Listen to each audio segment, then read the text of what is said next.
All right. So are you ready to dive into this? Absolutely. Let's get into it. Okay, because today we're going deep into habits. Yes. With James Clear's Atomic Habits. Yeah. And, Of course. this book pretty well. Yes, everyone knows this book. But we're going to kind of go Yeah.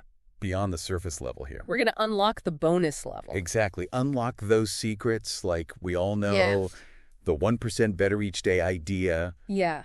But what does that actually look like? Right. When you're tackling like a fitness goal versus Absolutely. learning a new language. Right. It's easy to just talk about it. Yeah, it's very theoretical. Yes.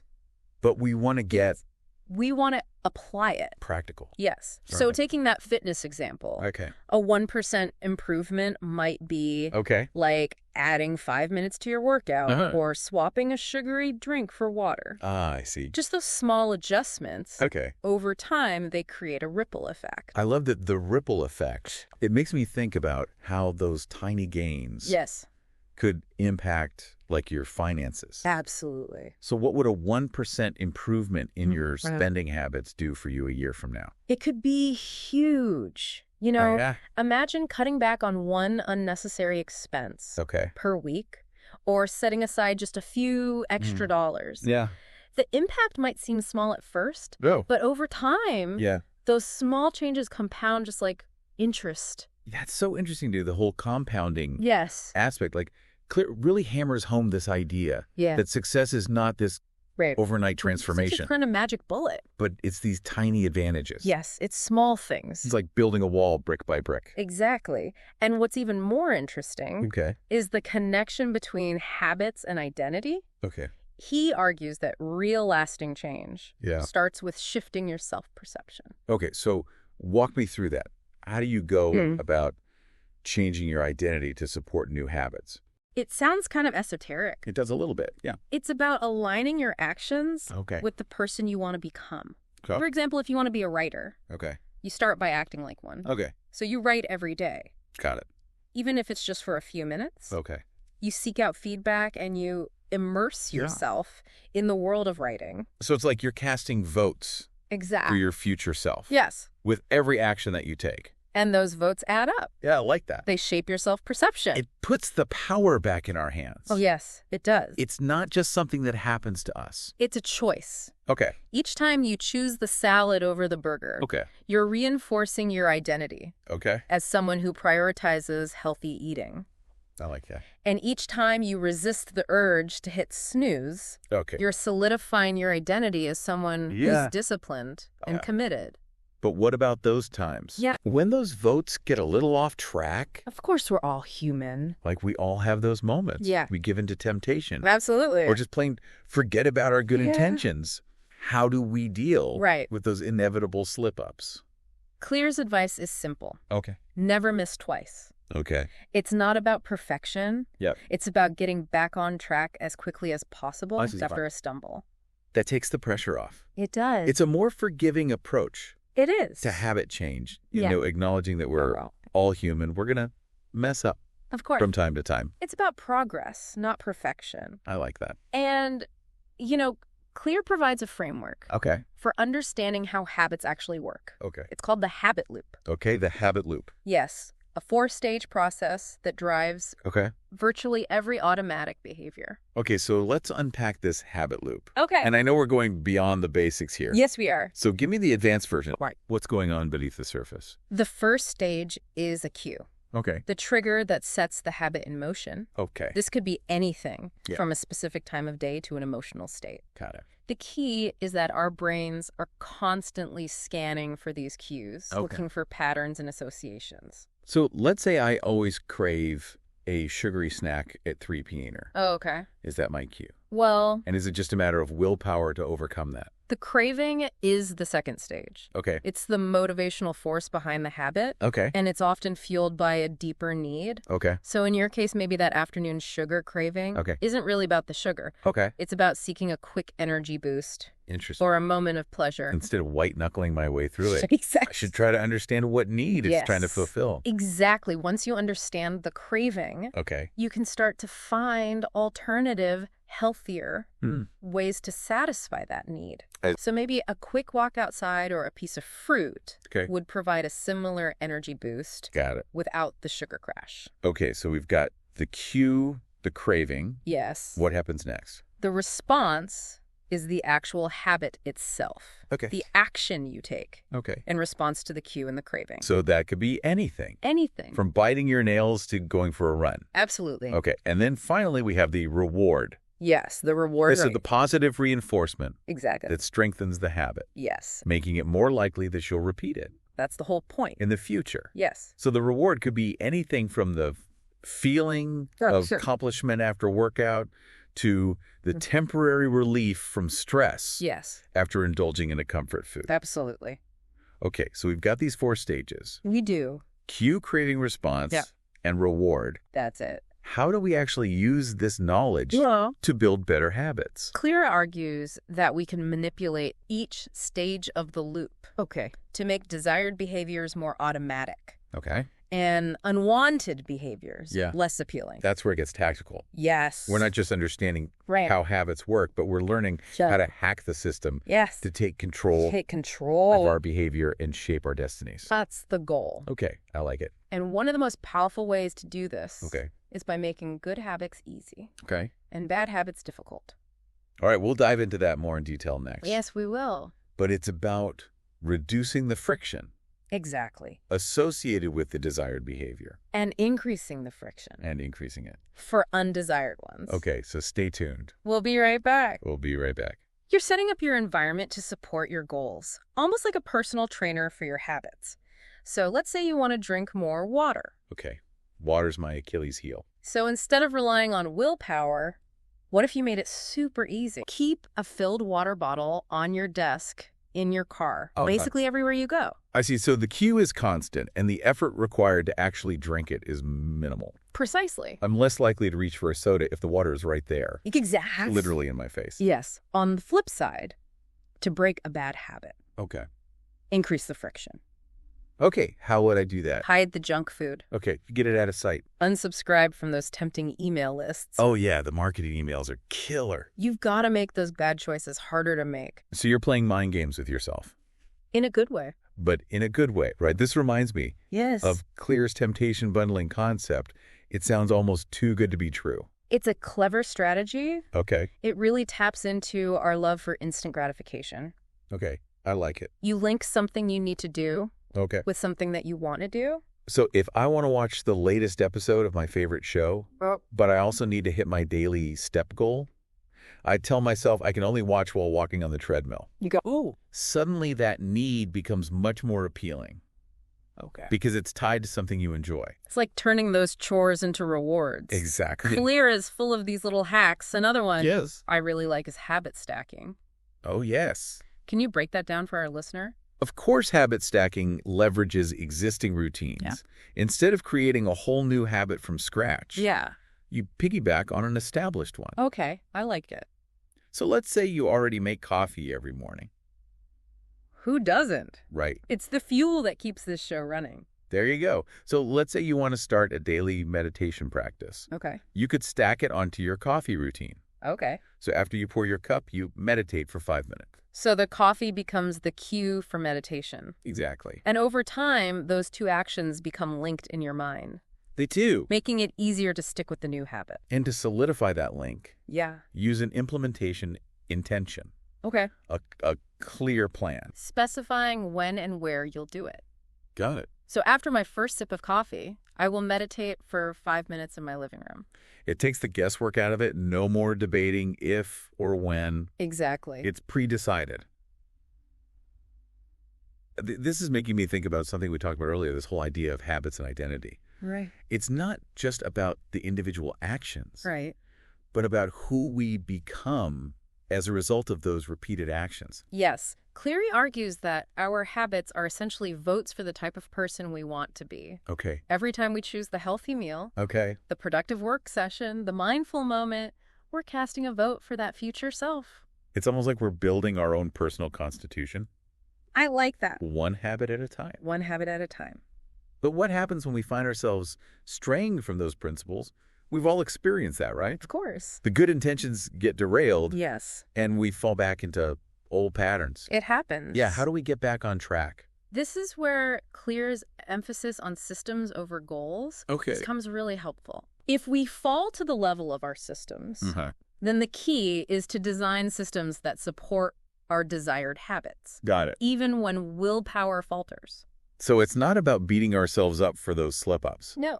But about having structures in place Yes. that gently guide us back to the path, almost like guardrails on a winding road. Exactly. Let's take the common struggle of procrastination. Okay, everyone struggles with that. Instead of simply saying, I won't procrastinate, Right. how can we design a system Okay. that minimizes the likelihood of procrastination in the first place? I like this. So following Clear's Make It Invisible strategy, we could remove distractions. Okay, so like turn off social media notifications. Yes. Put our phones in another room. Exactly. Create a dedicated workspace free of temptations. Yes, and to make the desired behavior-focused work more appealing, Okay. we could use temptation bundling. Okay, so bring it back. Allow ourselves to listen to our favorite podcast or playlists. Yeah. Only when we're working on that important task. Right. It's like we're bribing ourselves to do the things we know we should be doing. It is, but with something we genuinely enjoy. Yeah, exactly. And to make the actual work easier to start, Yes. we could break it down into smaller chunks. Smaller steps. So instead of feeling overwhelmed by a massive project, Right. we focus on completing just one small step at a time. Exactly. Suddenly it feels more manageable, less daunting. Yes. Much less overwhelming. This is all really resonating with me, Good. but I wonder if there's a danger in becoming too reliant Okay. on habits and systems. Does it make us too rigid, too robotic? That's a great question. Where's the room for spontaneity and flexibility? Clear actually addresses this directly. Okay, good. He stresses that habits should be tools, not shackles. Okay, They cool. should liberate us, not confine us. So it's not about becoming a slave to our routines, No. but about using them to free up mental bandwidth Exactly. for creativity, problem solving, Yes. and the things that make us uniquely human. That's the idea. This is good stuff. Just as we update the software on our devices to optimize performance, Okay. we need to regularly evaluate Okay. and adjust our habits Yeah. to ensure they're still serving us well. It's about being mindful, not mindless. I like that. And sometimes that means breaking bad habits or replacing old ones Right. with new ones that better align with our evolving goals and values. Absolutely. Which brings us to Clear's insights on breaking those unwanted patterns. Okay, let's do it. He provides a set of powerful techniques for dismantling bad habits. Okay. And it's all about flipping the script. Okay, tell me more about this script flipping approach to breaking bad habits. It's called inversion. Inversion. And it's essentially taking those 4 laws of behavior change, make it obvious, make it attractive, make it easy, make it satisfying, Okay. and applying their opposites to the bad habit. So instead of making the bad habit obvious, we make it invisible. Exactly. Instead of making it attractive, we make it unattractive. Yes. Let's say you're trying to reduce your social media usage. Yeah. Okay. A very common one these days. To make it invisible, Okay. you delete the apps from your phone log out of your accounts on your computer. Okay. Avoid those tempting clickbait articles. Oh, yeah. That's a good one. And to make it unattractive, you might focus on the negative consequences of excessive scrolling. Okay. Maybe you remind yourself how it makes you feel unproductive, anxious, envious. So you shift your focus from the fleeting pleasure to the long-term cost. Yes, and to make it difficult, Okay. you could use website blockers, set time limits, Okay. or physically put your phone out of reach I like that. during those moments when you're most vulnerable to scrolling. I see. And finally, to make it unsatisfying, Huh? maybe you replace that mindless scrolling with a more fulfilling activity like reading a book, going for a walk, or connecting with a loved one. Oh, that's good. So you're thinking like a habit master. I love it. It's about understanding the underlying mechanics of these behaviors Mm-hmm. and then strategically manipulating them to our advantage. So we're taking back control of our brains, We are. rewiring those neural pathways Yes. to support the best version of ourselves. Exactly. But how do we know which habits to prioritize? That's a good question. That's where Clear's concept of keystone habits comes into play. Okay, keystone habits. These are habits that have a ripple effect, Okay. positively influencing other areas of our lives. So like how exercising regularly might lead to better sleep, Yes. more energy, and even improved mood. Exactly. It's not just about the physical benefits, Right. but the cascade of positive changes that stem from that one habit. So they're kind of foundational, They are. like supporting our well-being on multiple levels. Think about getting enough sleep, eating nutritious foods, managing stress effectively. And these are the building blocks of a thriving life. They are. And once those foundations are in place, Okay. we can then start to layer on other habits that support our specific goals and aspirations. So whether it's writing a book, starting a business, Yes. learning a new language, or simply being more present in our relationship, Absolutely.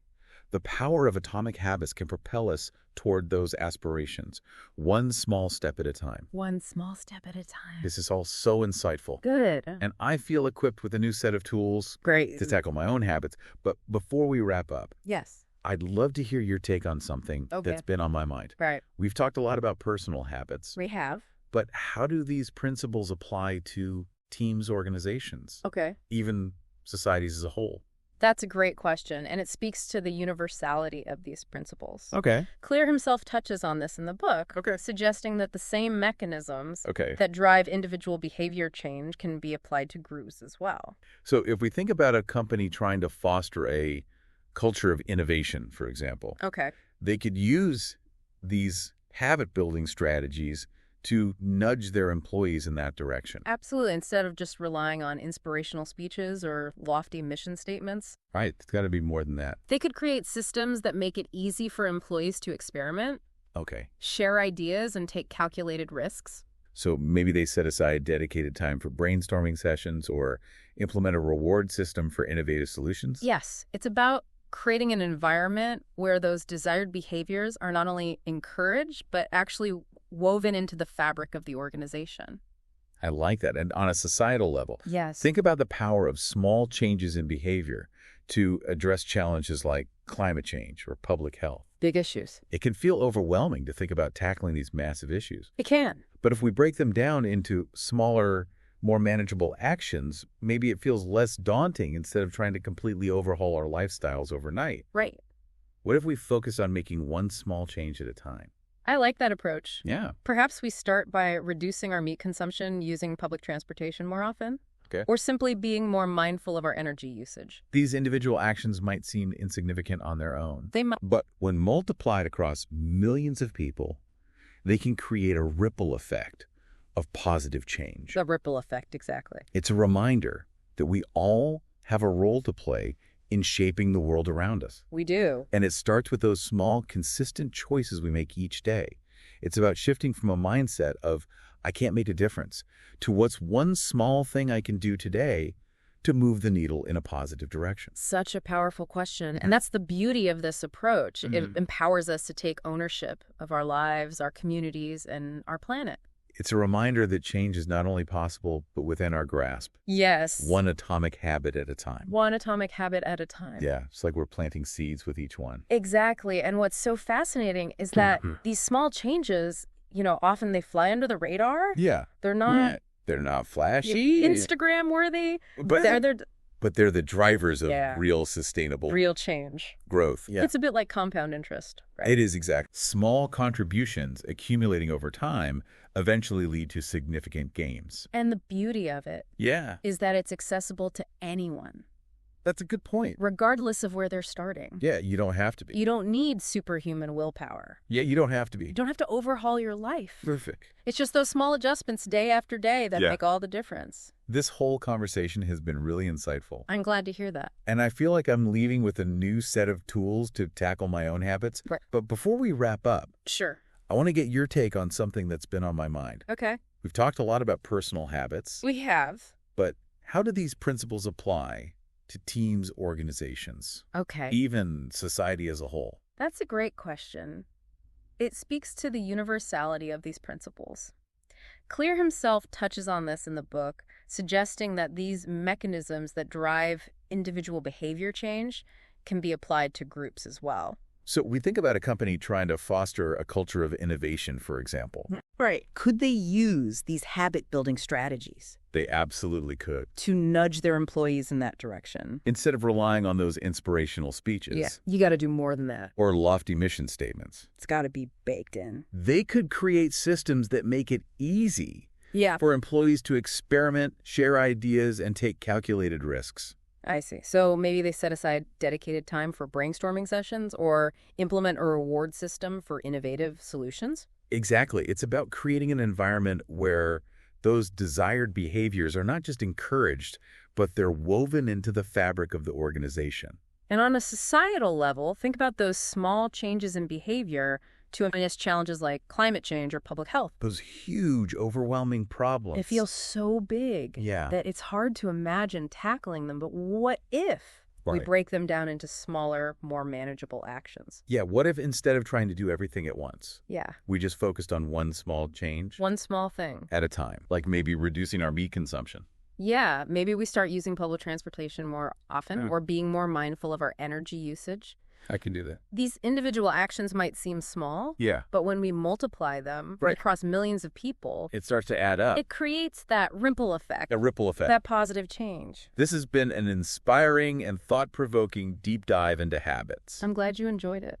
I feel a renewed sense of agency and optimism about the power we all have to shape our destinies and the world around us. That's what it's all about. And remember, as James Clear says, success is the product of daily habits, not once-in-a-lifetime transformations. Such a good quote. Ah. Keep those atomic habits firing.